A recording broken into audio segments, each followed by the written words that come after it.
Should I just start with the one question that I had at the beginning of this one, just because I'm just curious in this one? Okay, so obviously PvE is going to be something you have to buy, and I think something that a lot of people notice, unless this has changed, there was not an option just to buy it specifically. There was no, Yeah. it's just a bundle.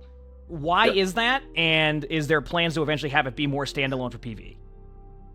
It's a really good question. The thing that I'll say, like with every answer that I ever give, is because this is the first time that we're doing this.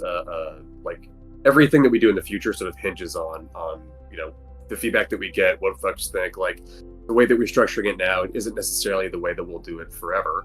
And so I just want to say that at the outset. The reality of being a free game is that like we're always trying to find this balance between making things as accessible as possible to as many people as possible, and funding future development for the game. So like we love doing this stuff that's coming out in Overwatch 2 Invasion. We love doing the stuff that we release every season. The vast majority of what we release is free to players, and so this is a situation where we're like, okay, we want to have this big release. These story missions are bigger than anything that we've done in the game before. They have amazing cinematics all over the place. They have like a level of quality that I think is really outstanding. And how do we put these in front of players in a way that like gives them maximum value that feels really compelling? And so what we started talking about was like, well, as a premium add-on to the battle pass, it's like a pretty clear like, hey, get the battle pass, and then for a few extra bucks you also get access to this stuff, and then we'll see what people think. But we wanted players to have as much optionality as they could have. So instead of being like a battle pass tied thing, we're like, well, what if we give you 1,000 coins, we give you a dope skin, and then we're going to give you these story missions.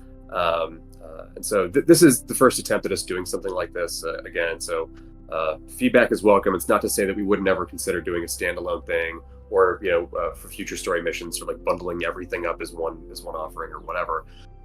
But we think that this strikes a good balance between like giving people the option that they want to use the coins and other stuff however they're excited about, but also getting access to these story missions. Okay. See, I led off with that question because as we go down the rest of these questions, it's going to be a little bit of a little bit easier than that one. I was curious in that one because I have seen that feedback from a lot of people where it's like, well, what if they don't want to just they just want to go purely PvE or things like that. So it's like a totally fair question. Yeah. And honestly, it's something that we as a team debated a lot. Like we had many different versions of this thing, and this is the one where we looked at it and we're like, we all felt good about the value that it was giving people that wanted to buy it. And so we'll see how it goes, but excited to hear what players think.